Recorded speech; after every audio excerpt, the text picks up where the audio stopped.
Ya, gracias. Vamos a iniciar entonces con la clase del día de hoy. Bueno, ya están próximos a dar su examen. Si bien el tema de dermatología es bastante amplio, lo primero creo que siempre tienen que ustedes que recordar es el tema de lesiones elementales, porque eso es la base para que el resto puedan relacionar o memorizar también los temas, ¿no? Porque en un tiempo tan corto ya más que todo empiezan a memorizar. Pero si han ido practicando en sus sedes, la parte de relacionar va a ser más sencilla. Entonces, vamos a hablar acerca de manifestaciones cutáneas de enfermedades sistémicas. Estén atentos porque hay puntos que vamos a resaltar que les van a ayudar a ustedes, ¿ya? Entonces, vamos a ir viendo uno a uno. ¿Sí se llegó a cambiar la diapositiva? Sí, doctora. Ya. Entonces, vamos a empezar comentando de que en realidad la piel, como ustedes han visto en las rotaciones, no es un órgano que funcione de manera aislada. Al contrario, es un órgano que está muy conectado con otros y es un órgano netamente inmunológico. Es vascular, metabólicamente activo y es capaz también de reflejar alteraciones internas, incluso antes de que aparezcan síntomas sistémicos.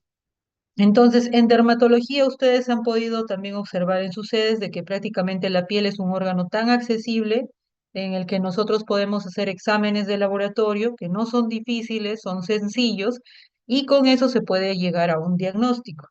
Entonces, vamos a ir observando. Pero ¿por qué es que en la piel se manifiestan enfermedades sistémicas? Y eso se debe al doble origen embriológico que es el ectomesodermo. Entonces, esto va a hacer que haya un reflejo de otras alteraciones sistémicas, ¿no? Entonces, vamos a ir observando. Acá vamos a hablar acerca de las manifestaciones cutáneas de enfermedades reumatológicas, gastrointestinales, endocrinológicas, también aquellas que están asociadas a enfermedades suprarrenales, entre otras, pero vamos a hablar de lo más importante porque el tema es bastante amplio. Entonces, dentro de las manifestaciones cutáneas de enfermedades digestivas, tenemos que mencionar aquellas que están asociadas a hemorragias digestivas, como el pseudosantoma elástico. De acá lo importante que tienen que recordar es que este es un trastorno hereditario en donde hay una alteración del tejido elástico por fragmentación, lo cual se va a traducir en estas placas amarillas que tienen una superficie similar a un empedrado o piel de gallina, pero siempre es algo localizado nada más. En el caso de la paciente, por ejemplo, vemos una placa que tiene una apariencia en empedrado, que es casi incluso normocrómica, y se encuentra en la región cervical lateral izquierda. Puede empezar a los 20 o 30 años, así como esta de acá que vemos en la otra imagen. También vamos a ver que pueden presentarse en otras zonas, aquí por ejemplo en el pliegue axilar, inguinal, entre otros. Otra de ellas es la telangiectasia hemorrágica. Este es un trastorno autosómico dominante en donde va a haber una formación de capilares ectásicos, mucocutáneos y viscerales. Entonces, muchas veces las lesiones puede iniciarse en la mucosa de la nariz o de la boca y puede haber una epíxtasis, ¿no? Entonces, también en la tercera década de vida, estas pueden extenderse hacia otras zonas como la cara y la punta de los dedos. Como en la imagen, por ejemplo, vemos estas pápulas medias angiomatosas en los labios, en la mucosa oral o en la punta de los dedos. Otras son aquellas que están asociadas a los pólipos, como el síndrome de Garner, en donde vamos a ver que aquí hay una triada que es clásica. La triada consiste en osteomas múltiples, poliposis gastrointestinal y tumores mesenquimatosos en la piel y tejido blanco. También vamos a observar que pueden haber este tipo de lesiones, como estas pápulas medias normocrómicas, pero son ya un poquito más grandes, pero estos son quistes, que son epidermoides que se van a distribuir en la mejilla, en este caso en el rostro. Otra asociada a poliposis es el síndrome de Peutz-Jeghers. Este es un síndrome o es un síndrome que es más que todo autosómico dominante. Y acá vamos a ver respecto a la piel máculas pigmentadas lentiginosas, marrones o azuladas, ya tanto en labios como en mucosa oral y también en la punta de los dedos, como las que vemos en la imagen. Aquí quiero que presten atención, por favor, porque En aquellas que están asociadas a la mala absorción, tenemos algo clásico y que es frecuente en dermatología, que es la dermatitis herpetiforme. Esta es una manifestación cutánea de la enfermedad celíaca o de la enteropatía por gluten, y vamos a ver que más del 85% de los pacientes muestra una inflamación intestinal en la biopsia yeyunal. Eso al estudio, ¿no? Pero vamos a ver que hay signos y síntomas que aparecen concomitantes de la mala absorción, ¿no? Vamos a observar entonces como lesiones elementales, pápulas, vesículas agrupadas en la superficie extensora de los brazos, de codos, rodillas, es superficies extensoras. Entonces, de pronto puede venir una pregunta que sea un caso clínico de un paciente que tiene ya como antecedente mala absorción y que está en estudio y de repente el paciente viene a la consulta en dermatología porque presenta unas vesículas en superficies extensoras de miembros superiores. Entonces, la conducta más apropiada es realizar una biopsia. Y en la biopsia, lo clásico que se va a observar es que se detecta el depósito de IgA granular en las prolongaciones papilares de la dermis. Esto es lo que nos va a hacer el diagnóstico de una dermatitis herpetiforme. Tengan esto en cuenta, porque las preguntas vienen como casos clínicos. Entonces, esta podría ser una de ellas. Entonces, como vemos, siempre son vesículas agrupadas que van a salir en superficies extensoras, como las que vemos acá. A diferencia del herpes zóster, que también se presenta con vesículas, las lesiones del herpes zóster son pruriginosas y son dolorosas, muy dolorosas. Estas no. Y en la biopsia vamos a ver una ampolla subepidérmica con neutrófilos en su interior, pero lo importante es el depósito de IgA. Entonces no se vayan a olvidar eso. Vamos a hablar acerca de las que están asociadas a enfermedades inflamatorias intestinal, como la enfermedad de Crohn y la colitis ulcerativa. En este apartado lo que vamos a ver es que los pacientes van a tener manifestaciones cutáneas específicas y manifestaciones cutáneas inespecíficas o que son reactivas. Es decir, que en el caso de estos pacientes su curso va a coincidir con la exacerbación de la enfermedad digestiva. Y en las manifestaciones que son específicas, se refiere a que el paciente va a presentar más bien ya un informe o una histopatología en donde van a haber granulomas que son idénticos a los que se encuentran en el intestino. Entonces, en este caso son más frecuentes en la enfermedad de Crohn. Entonces puede venir un caso de un paciente que tiene enfermedad de Crohn como antecedente y que está en tratamiento. Entonces puede encontrarse también otras lesiones a nivel ya periorificial, ¿no?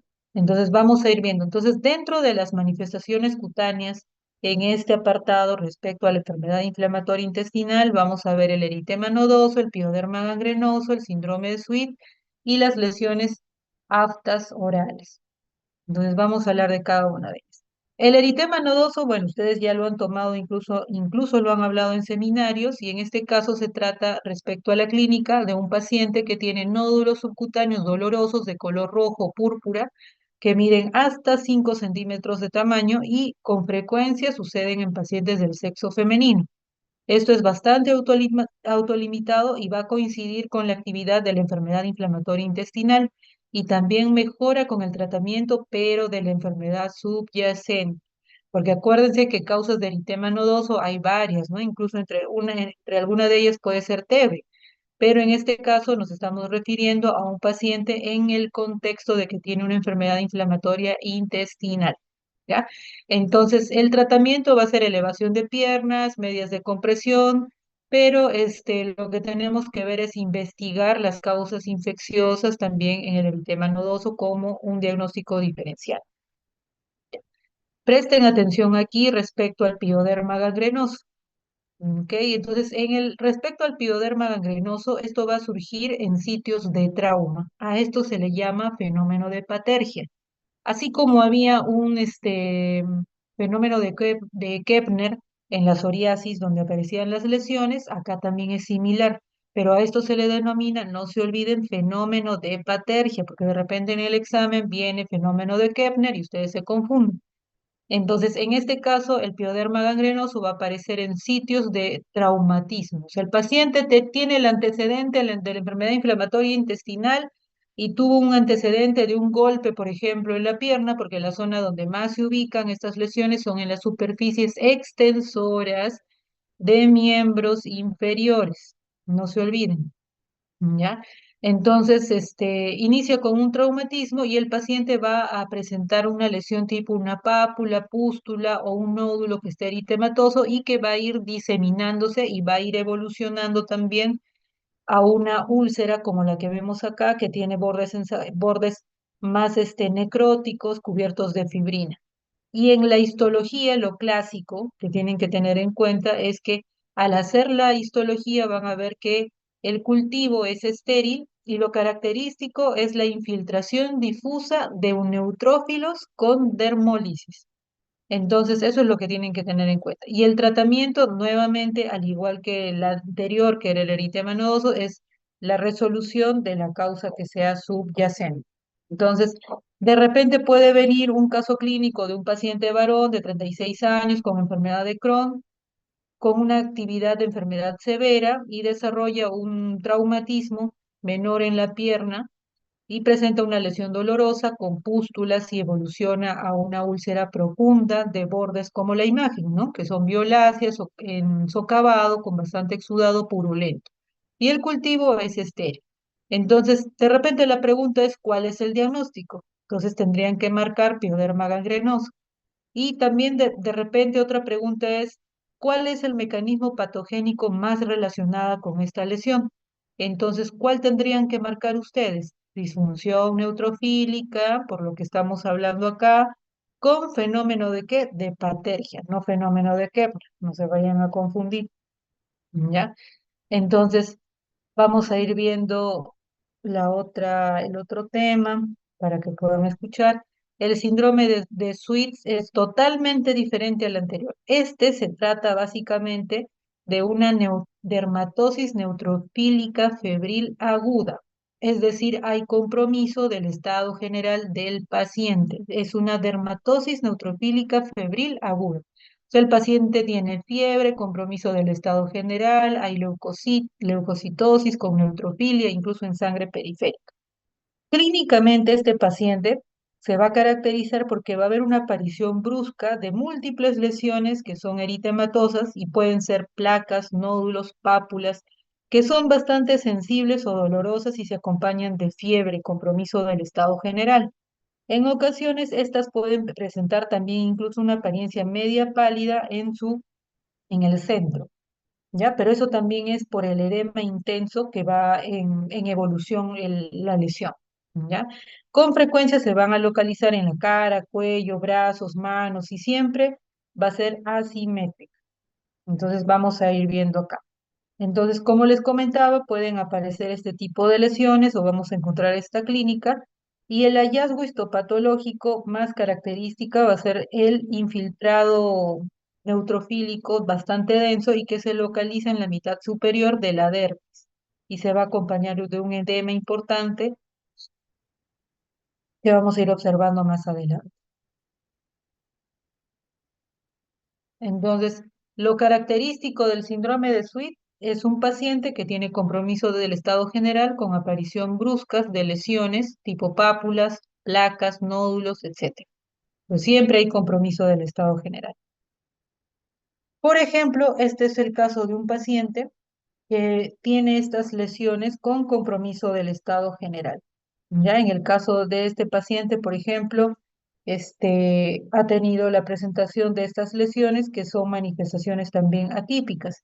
Si ustedes observan, es una placa con un centro más ulcerado y en la periferia tiene algunas vesículas y algunas pústulas, ¿no? Pero son manifestaciones cutáneas que no son del todo específicas. Hay manifestaciones cutáneas típicas y atípicas. Entonces, esta es una manifestación cutánea que es más que todo atípica.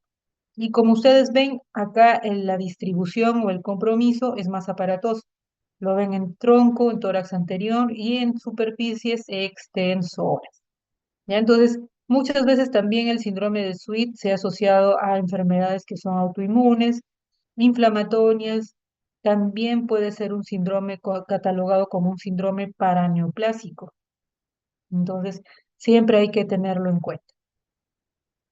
Bueno, las aftas orales también se han asociado a la enfermedad inflamatoria intestinal, ¿ya? Y en este caso surgen porque hay una inflamación y ulceración oral y se asocia también con la enfermedad activa, ¿ya? Y el tratamiento va a ser de acuerdo a la enfermedad subyacente y los corticoides tópicos también van a ayudar en estas lesiones aftosas. Vamos a hablar entonces aquella de las manifestaciones cutáneas asociadas a enfermedades endocrinológicas y este es un tema bastante frecuente, las manifestaciones cutáneas asociadas a las enfermedades como la diabetes, que son muchas en realidad. Entonces, ¿cuáles son las que podrían ustedes observar? De hecho, que estos también han observado en su práctica, como la dermopatía diabética. Esto, como ustedes observan, va a afectar incluso hasta el 50% de los pacientes. Entonces, también algo importante es que la aparición de estas lesiones no tiene relación con la glicemia. Entonces, eso hay que tener en cuenta. ¿Qué es lo que vamos a observar? Vamos a observar que es un paciente que va a presentar como antecedente diabetes, tiene un control de glucosa normal y viene a la consulta porque tiene estas placas atróficas, o sea, deprimidas, hiperpigmentadas o de color medio parduzco, de bordes irregulares. Son asintomáticas y se localizan en la región pretibial. Ahora vamos a ver. Claro, ya. Entonces, eso hay que tenerlo en cuenta. Muchas veces también se ha asociado en pacientes que tienen alguna microangiopatía asociada y no hay un tratamiento eficaz que haga que las lesiones o que mejore la atrofia cutánea que nosotros vemos en esta imagen. Entonces, de por sí el tratamiento solamente es, si es que hay prurito, porque podría haber prurito, corticoides tópicos de mediana o baja potencia, pero de por sí esto va a dejar cicatrices como las que vemos en la imagen, ¿no? Cicatrices medias atróficas e hiperpigmentadas.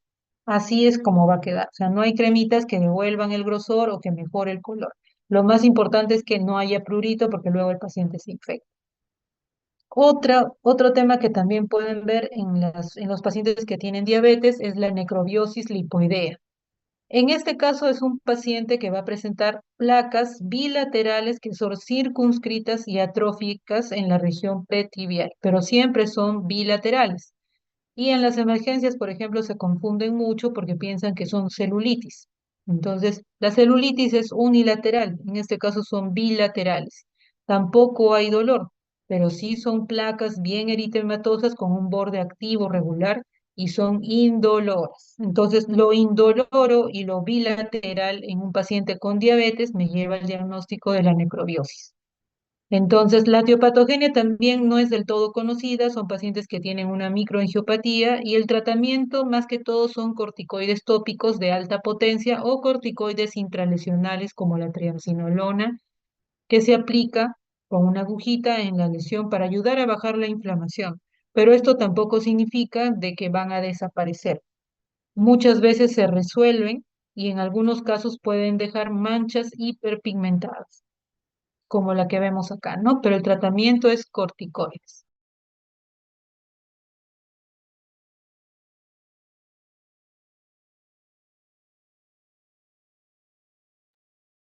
La acantosis nigricans es otra manifestación cutánea de la diabetes y eso ustedes ya lo han estado observando. Clínicamente se presenta como placas aterciopeladas, hiperpigmentadas en la piel, sobre todo en las áreas de pliegues.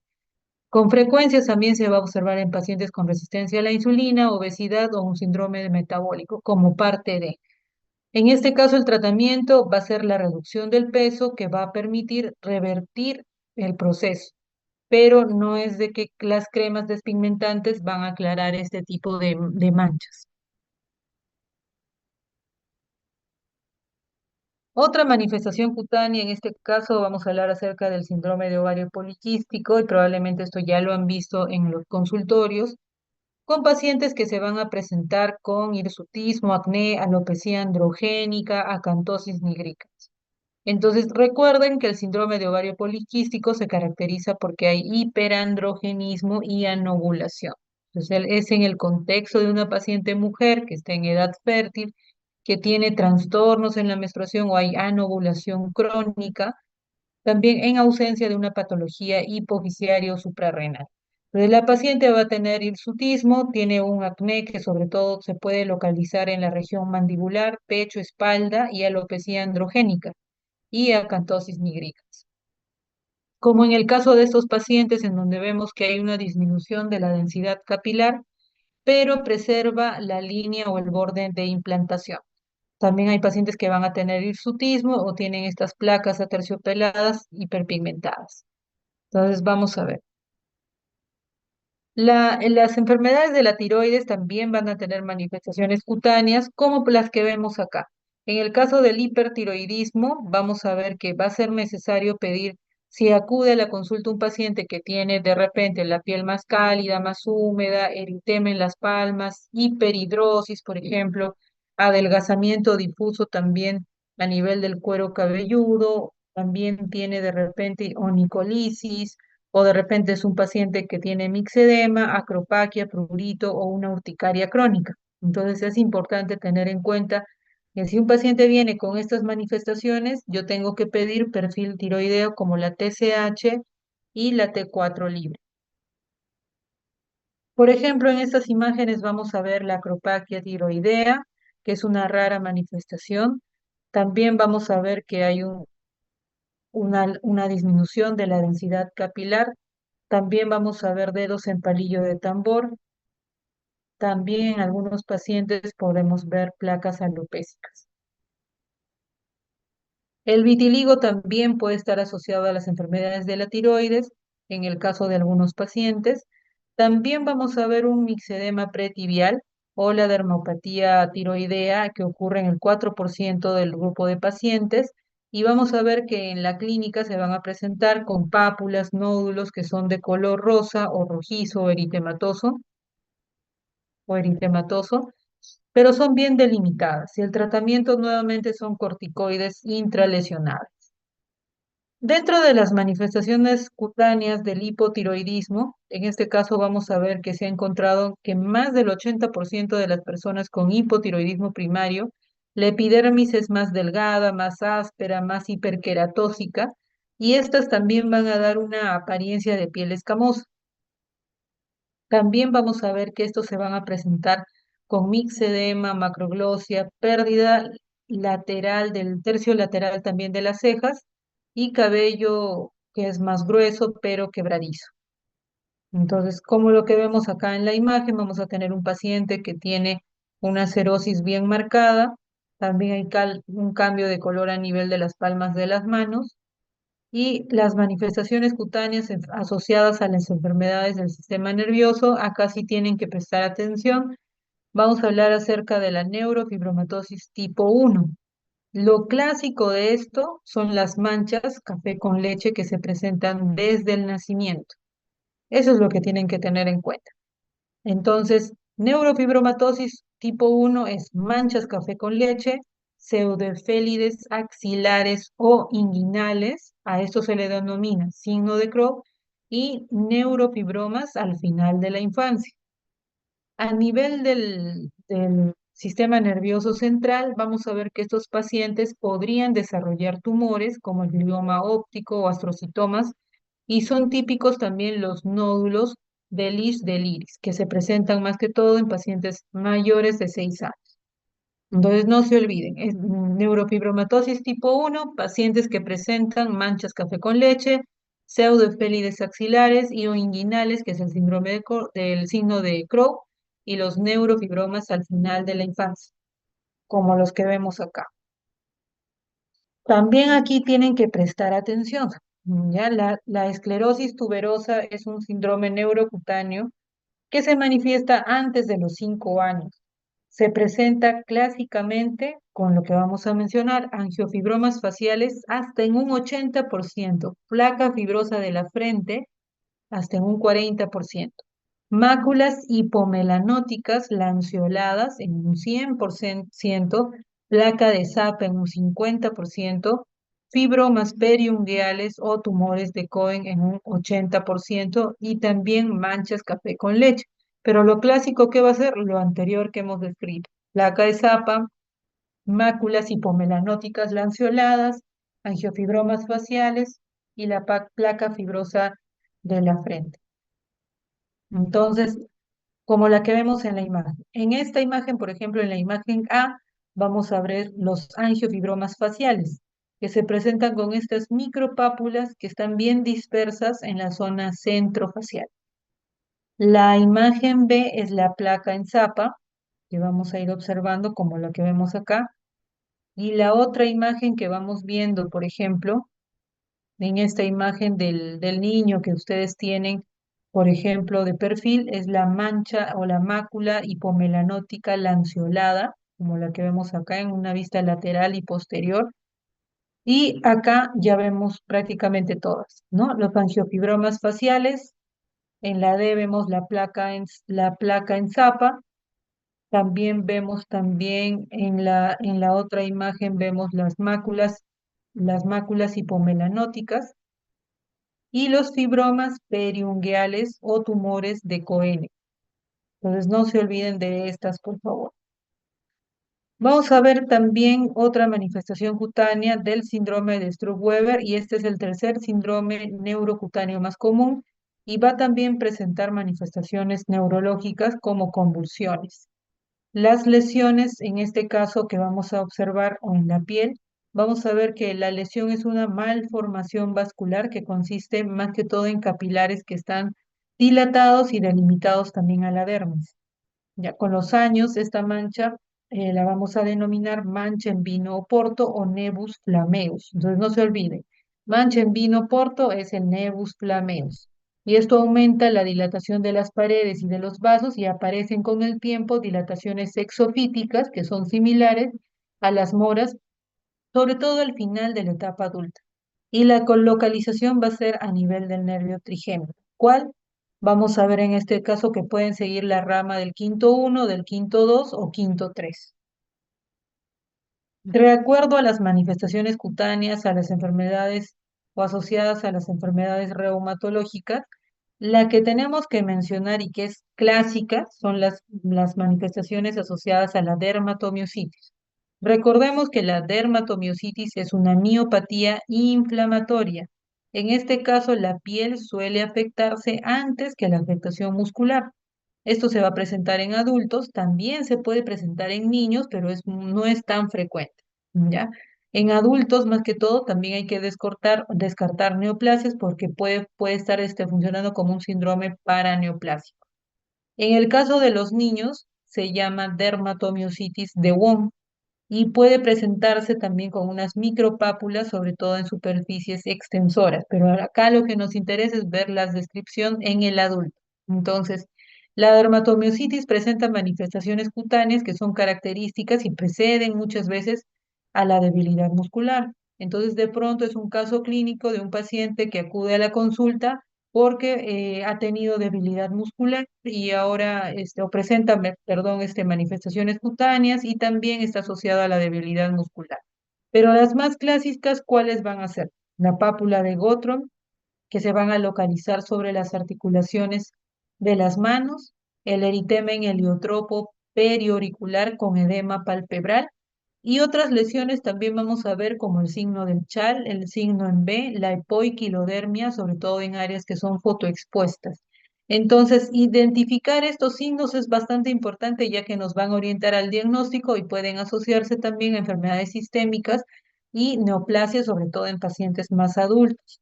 Entonces, no se olviden de este cuadrito, ¿ya? Porque de repente en el examen puede venir que no corresponde o de repente para asociar. Entonces, no se olviden de las pápulas de Gottron, el signo del chal, la funda de pistola, también el signo de Gottron, la poiquilodermia, etcétera.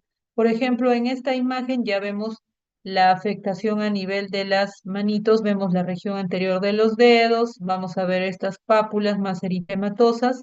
A nivel del rostro, por ejemplo, en esta paciente vamos a ver que hay eritema a nivel del párpado superior e inferior. A esto se le llama eritema en heliotropo. Y además vemos en el caso de la imagen que está asociado a un edema palpebral, ¿no? Y también vamos a ver una mancha o una placa más eritematosa en la región anterior del cuello. Este es el signo en B. Nuevamente en la imagen vemos el eritema en heliotropo, que es lo clásico, pápulas de Gottron. En la imagen lateral de las piernas vemos el signo de la funda de pistola. Este es el signo del chal, que es bastante pruriginoso también. Entonces, ahora vamos a hablar acerca de las manifestaciones respecto al lupus. Esto sí es un tema bastante amplio y nosotros nos vamos a abocar solamente a algunos, porque el tema del lupus es bastante amplio. Entonces, como ustedes saben, el lupus es una enfermedad autoinmune inflamatoria crónica que está mediada por autoanticuerpos y complejos inmunes. Vamos a ver nosotros que la piel es un órgano que está bastante comprometido y puede ser también la primera manifestación de una enfermedad que sea sistémica. También hay que recordar que existen criterios de diagnóstico para el lupus que incluyen un ANA positivo al menos una vez como criterio obligatorio, seguidos de criterios adicionales separados como, por ejemplo, pueden ser signos constitucionales, hematológicos, neuropsiquiátricos, mucocutáneos, entre otros, ¿no? Puede haber afectación renal, etcétera.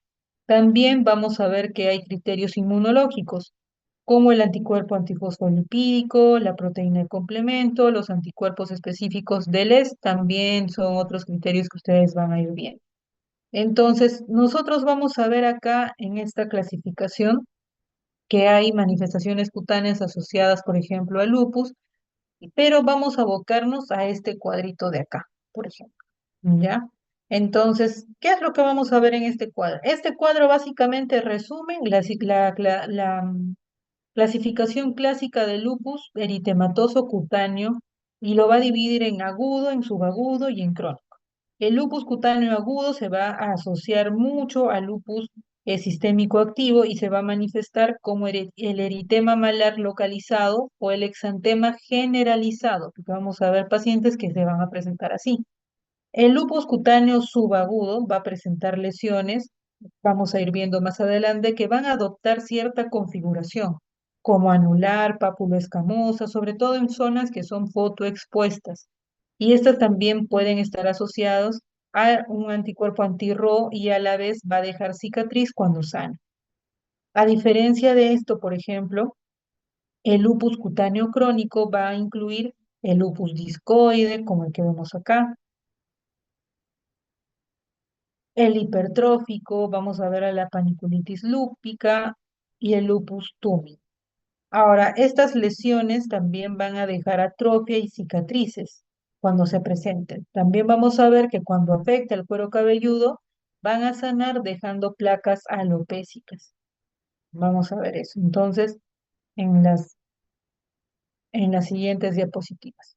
Entonces, aquí, por ejemplo, vamos a ver el lupus cutáneo agudo y en este caso vamos a ver que el paciente va a presentar una erupción malar con un eritema y un edema malar y nasal que va a respetar sobre todo el pliegue nasolabial y esto va a estar inducido por la exposición a la luz ultravioleta. Entonces, en este caso sí ya vemos de forma más clara el eritema en alas de mariposa, ¿no? Entonces, eso también se ha asociado mucho con la fotosensibilidad porque es un factor de riesgo que va a desencadenar la enfermedad. También hay otras formas, como el lupus cutáneo generalizado, en donde el paciente va a presentar una erupción o lesiones maculopapulares que van a ser más eritematosas y sobre todo en zonas que están expuestas al sol, ¿no? Como los brazos, entre otros, ¿no? Como lo que vemos acá. Entonces, hay otras formas también de lupus que se pueden presentar similares a la psoriasis. Esta es la forma pápulo-escamosa, como las que vamos a ver acá. Ya el lupus cutáneo subagudo, que tiene una distribución más amplia, más aparatosa, y como ustedes ven, su forma de sanar va a ser dejando manchas que también son, o cicatrices más que todo hipopigmentadas, ¿no? En este caso el paciente tiene aparte vitiligo, que tiene mucho componente autoinmune. Otro es el lupus discoide clásico, que se va a caracterizar por edemas, telangiectasias y escamas o placas o hipercrómicas o acrómicas, que sobre todo se van a localizar en las áreas que están expuestas al sol, como la cara, el pabellón auricular. Se menciona que cuanto más extenso y por debajo del cuello se presentan, mayor es el riesgo de desarrollar una enfermedad sistémica. Entonces, en este caso que vemos, una paciente que tiene unas placas más eritematosas con un patrón en empedrado en la región malar bilateral, ¿no? En la región lateral ya vemos que esta paciente incluso va curando, dejando estas manchas acrómicas, y cuando estas lesiones salen en el cuero cabelludo, muchas veces se presentan como una placa alopécica. Pueden tener un poco de descamación, pero ahí no solamente tiene en el cuero cabelludo, por ejemplo, sino también tiene en la mejilla. Entonces, siempre es importante evaluar a ese tipo de pacientes. Entonces, y la resolución de esto nos conlleva a una alopecia cicatricial. ¿Pero eso por qué? Porque hay tanta inflamación que va a destruir al folículo. La paniculitis lúpica es otra manifestación que van a ver, que van a presentar con nódulos pétreos que se localizan sobre todo en región malar, miembros superiores, inferiores o glúteos. Y en este caso, cuando van avanzando en el tiempo, conducen a una atrofia, como vemos en la imagen, y calcificación subcutánea. El lupus túmido es otra manifestación y en este caso se va a presentar como una pápula o una placa o lesiones anulares o figuradas, sobre todo en zonas que son fotoexpuestas. Entonces, esto es una placa más de configuración arciforme o media anular ya eritematosa sin descamación, ¿no? En áreas fotoexpuestas. Entonces, pueden aparecer muchas veces como brotes y pueden predominar sobre todo en épocas de primavera o verano, ¿no? Como las que vemos acá. Otras son las manifestaciones que son inespecíficas, como las vasculitis, por ejemplo, que ustedes ya lo han observado anteriormente, y no vamos a hablar de esto, pero vamos a hablar acerca de las manifestaciones cutáneas asociadas a enfermedades suprarrenales. En este caso, una de ellas es el síndrome de Cushing y ustedes van a ver que estas pacientes se presentan con una fascia en cara de luna llena. También se menciona que hay un cuello de búfalo por la acumulación también de grasa a nivel de la región cervical posterior. También vamos a ver que hay depósito graso a nivel de la cintura pelviana y reducción de la grasa a nivel de las extremidades. También puede haber atrofia y estrías, púrpura y acné esteroidal o hirsutismo. En esta imagen vamos a ver cómo se puede ver ya a gran detalle la almohadilla de grasa a nivel del dorso cervical, ¿no? También vamos a ver estrías, plétora o eritema, vamos a ver también alopecia y también estos pacientes muchas veces van a ser infectados con levaduras, ¿no? También vamos a ver que en este caso puede haber un acné inducido por esteroide. Y la lesión elemental, en este caso vamos a encontrar lesiones que son más que todo de un solo tipo, ¿no? Por ejemplo, pápulas y todas las lesiones vamos a verlas como pápulas dispersas, o sea, son monomorfas, no es como un acné como tal en el que las lesiones son polimorfas, en donde hay pústulas, pápulas, quistes, etcétera, ¿no? Acá no, las lesiones son más que todo monomorfas en el contexto de un paciente que ha tenido algún antecedente, de repente un consumo de corticoides por un mes y luego brotan este tipo de lesiones, ¿no? Esta de acá vamos a pasarla. Ya. Entonces, finalmente, chicos, como la clase es bastante amplia, lo que me queda comentarles es de que la piel no es un órgano aislado, sino que hay que considerarlo como un sistema y el conocimiento de estas manifestaciones muchas veces nos van a ayudar porque va a ser la única expresión clínica de una enfermedad. Entonces, tengan mucho en cuenta las manifestaciones de enfermedades gastrointestinales, como el fenómeno de Patergia, en donde se encuentra, cuando vemos vesículas en zonas extensoras que son bilaterales, sin dolor, por ejemplo, lo que habíamos comentado, las manifestaciones cutáneas de la neurofibromatosis también es algo importante y las manifestaciones cutáneas del síndrome de ovario poliquístico. No está difícil, solamente es para relacionar, pues yo creo que les va a ayudar bastante. Listo, chicos, eso sería todo. Muchas gracias, doctora. Gracias, Gracias, doctora. doctora. Gracias, doctora. Gracias.